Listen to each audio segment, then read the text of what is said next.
Oui, donc bonjour à tous. Donc moi je suis Hubert de Dampierre, je suis directeur transfo du groupe Air France, transfo Finance. TradeShift et Air France, c'est une longue histoire hein, qui a débuté en 2016 ou 2015, enfin il y a une dizaine d'années, on va dire. Mais à l'époque, on était un peu précurseurs. Et ce qui nous avait plu dans le choix de TradeShift, c'était cet esprit un peu start-up, réactif de, euh, de TradeShift, qui est resté malgré les réformes, enfin malgré les nouveaux clients de TradeShift. Nous, voilà, on a toujours demandé à TradeShift de garder cet esprit réactif, efficace, qui nous permettait de résoudre les problèmes le plus rapidement possible. Donc c'est une aventure qui a commencé en 2016, mais à l'époque c'était plus un outil de réception des factures. Puis cette réforme est venue se greffer.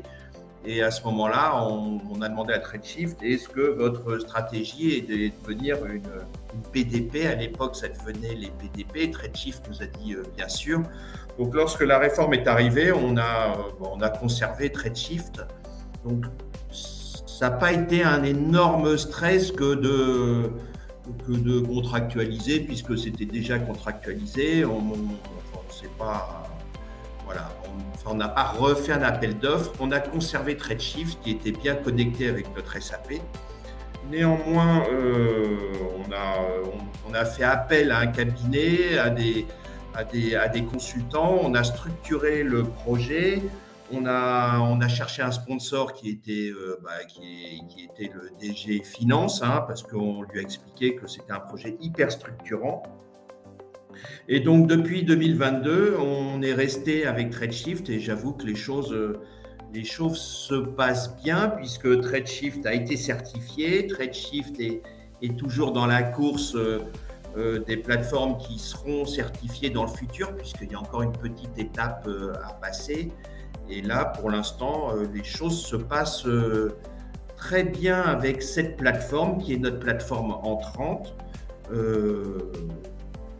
Donc voilà, qui est conforme à nos attentes, qui répond à notre exigence. Air France est une société assez compliquée. On avait besoin d'une plateforme qui soit connectée à tous nos systèmes, bien connectée. C'est pas un projet qui est facile, mais pour l'instant, ça se passe bien. Euh, je travaille sur ce projet avec Nassim, qui est à ma droite, à votre gauche peut-être. Si tu as quelque chose à Oui, bon, rajouter. en quelques mots, hein, c'est qu'on a initié, nous, de notre côté, avec Redshift, le projet de mise en compliance en fait, des flux qui étaient déjà existants, parce que comme l'a évoqué Hubert, on travaille avec Redshift, le groupe Air France KLM travaille avec Redshift depuis environ une dizaine d'années, avec des flux de dématérialisation de factures sur la partie P2P qui était déjà en place pour différentes entités au sein du groupe Air France KLM. Donc depuis 2022, on travaille sur la mise en compliance, la mise en conformité de ces flux qui étaient déjà existants. Et effectivement, on apprécie vraiment le support de TradeShift, la flexibilité, l'accompagnement sur la mise en place technique et fonctionnelle de TradeShift, un peu comme l'a évoqué Hubert, hein, cet esprit startup où très souvent, quand on a besoin de fonctionnalités supplémentaires, de besoins techniques supplémentaires ou autres en lien avec des besoins métiers, en fait, hein, TradeShift répond très souvent à nos demandes. Et puis globalement, après, si on vient regarder comment est-ce qu'on a traité le sujet sur la partie invoicing et reporting, il y a plusieurs spécificités en fait. La première, c'est que sur la partie invoicing, on est plutôt sur une logique à distinguer des flux B2B France et B2B international, comme on l'a fait depuis un bon petit moment. Et puis sur la partie e-reporting, là c'est un petit peu plus complexe. On est dans une logique à nous, Air France KLM, recevoir tout un tas de flux via différents autres canaux que TradeShift, ou bien tout simplement que des flux dématérialisés. On reçoit du papier, on en recevra encore post-échéance 2026 par des fournisseurs français, on continuera à recevoir des emails. Donc là, on est vraiment encore en plein dedans sur la partie reporting ou sur la partie invoicing, on n'est plus très loin de la finalisation de l'ensemble de nos flux dématérialisés. Sur la partie reporting, on est encore en train de finaliser en fait l'architecture finale où l'objectif et la plus grosse complexité, si je puis dire, sur la partie reporting, c'est de dire concrètement toutes mes factures qui me parviennent via d'autres canaux que mon flux TradeShift. Concrètement, ça peut être du papier, ça peut être du mail. Pour nous, Air France, ça peut être une facture qui est glissée dans un carton lorsqu'on reçoit une pièce ou qu'on est livré d'un quelconque produit. C'est de dire comment est-ce que j'arrive à faire ce e-reporting concernant ces factures qui me parviennent. Il y a tout un tas de canaux différents et c'est là où on travaille actuellement avec TradeShift sur la mise en place d'une architecture la plus pérenne possible pour répondre aux requirements de la DGFiP concernant la notion de e-reporting. Voilà. Alors, c'est vrai que pour nous, c'est très agréable de travailler avec cette plateforme. C'est vrai que vous l'avez constaté, il y a énormément de plateformes sur le marché. Je crois qu'il y en a plus de 100 qui se courent un peu après en ce moment. Nous, on a toujours, on a pris la décision de rester avec TradeShift parce que les relations sont vraiment bonnes, mais tout n'est pas simple. Mais néanmoins, dès qu'on a un souci, dès qu'on a une problématique, on appelle TradeShift, on appelle l'équipe de développement et très vite, ils résolvent notre problème. Et ça, moi, franchement, ça me plaît énormément parce que ça évite des délais, ça évite des questions.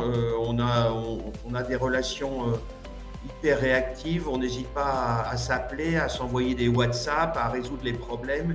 Et j'avoue que c'est ce qui nous plaît. Bon, c'est vrai que TradeShift, on était à l'époque sans doute l'un des premiers clients de la plateforme en 2016. Donc il y a un lien assez fort qui s'est... Mais je pense que ce lien devrait être le même avec n'importe quel client de TradeShift aujourd'hui, quoi. C'est vraiment une équipe réactive, une équipe qui est sympa, qui est compétente et franchement qui résolvent nos soucis le plus rapidement possible. Je ne dis pas que les choses sont simples, hein. Je dis que les choses se résolvent rapidement et efficacement, quoi. Et tu parles justement que les choses ne sont pas toujours simples, hein, bien évidemment. C'est dans le détail qu'on trouve de la complexité. Et pour revenir un petit peu sur ces défis techniques, donc est-ce que vous pouvez nous en dire un petit peu plus sur ce que vous avez rencontré et peut-être les difficultés particulières au cas d'usage en fait. Donc il y a 36 cas d'usage, tous les prendre en revue. Est-ce qu'il y en a certains qui sont plus complexes et surtout vos cas spécifiques à vous, hein?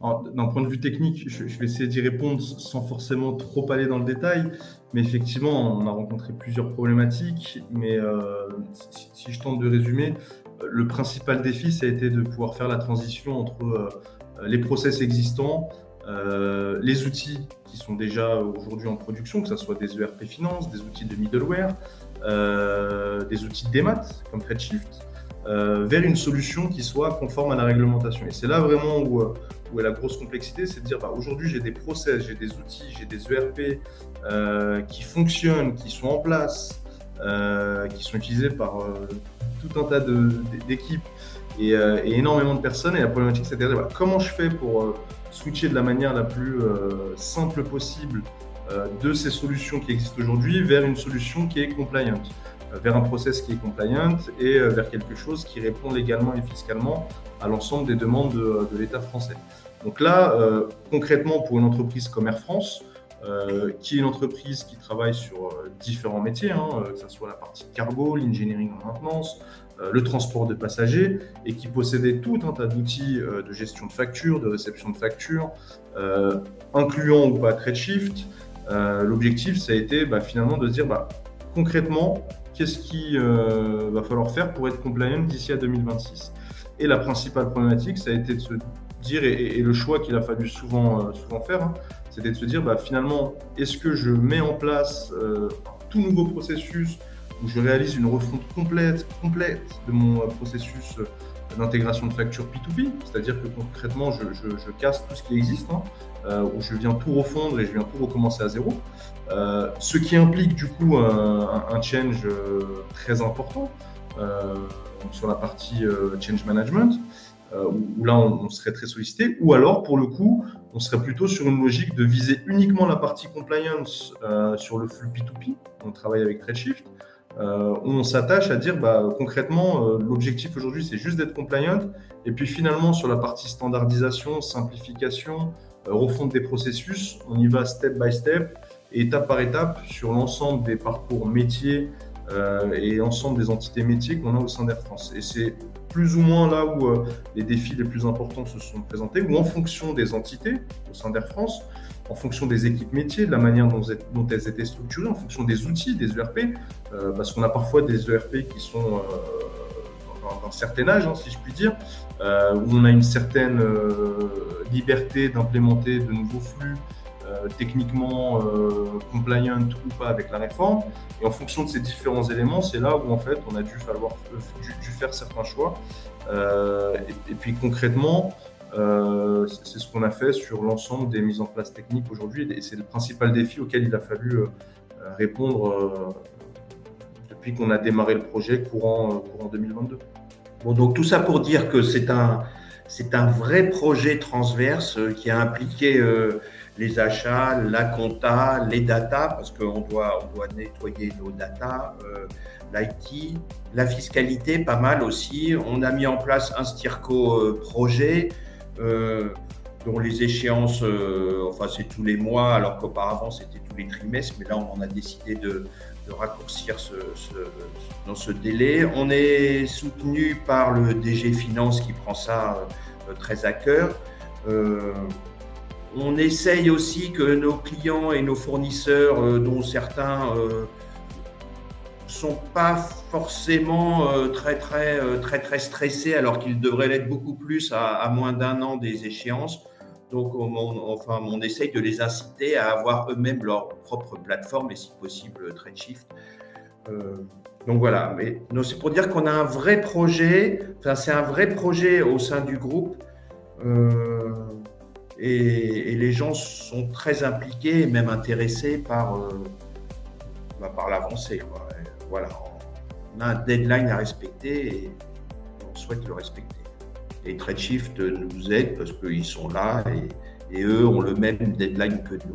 C'est ça, et on a parlé un petit peu de la collaboration, et puis merci pour tes retours. On a toujours eu une excellente expérience à travailler avec vous et toutes les équipes. Bon, comme tu le dis, c'est pas toujours facile. Donc, est-ce que tu as quelque chose à ajouter sur la collaboration, ou peut-être on peut passer directement au conseil que vous donneriez à ceux qui commencent, enfin j'espère qu'il y en a plus, qui commencent à peine le projet maintenant, parce que comme tu dis, il reste pas longtemps. Donc quels seraient est-ce que tu as encore des retours sur la collaboration, et quels seraient vos conseils? Très rapidement, c'est ce que je viens de dire, quoi. En termes de collaboration, c'est vrai que moi j'aime bien quand c'est hyper réactif, que les problèmes sont réglés du jour au lendemain. Souvent je dis le problème il sera à 14h, et j'aime bien qu'à 14h15 il n'y ait plus de problème, quoi. Donc c'est vrai que TradeShift est assez réactif, et ça c'est très très agréable, quoi. Et deuxièmement, de vraiment structurer le projet, mais quelque chose de transverse. Je le disais tout à l'heure, il faut que la fisca soit intégrée, que l'IT évidemment, que la compta, les achats, les data, tout le monde soit dans la boucle. Qu'ils aient conscience aussi qu'on n'a pas le choix, que donc en termes de priorité, c'est toujours priorité numéro 1. Donc ça, c'est un peu mon rôle de leur dire, écoutez, donc vous n'avez pas le choix, il faut vous impliquer dès maintenant. Là, on est en novembre 2025.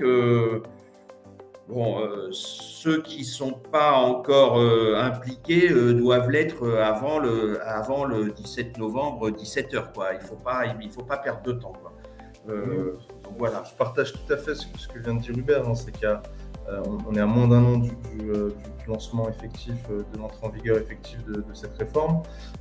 Concrètement, si j'aurais quelques conseils à donner, c'est de démarrer, mais le plus vite possible, s'entourer, comme l'a dit Hubert, des différentes entités support au sein de l'entreprise, bien s'entourer, bien structurer le projet, donc avec un vrai programme autour de différents axes, la data, la partie les sujets achats, compliance, TVA, fisca, etc., etc.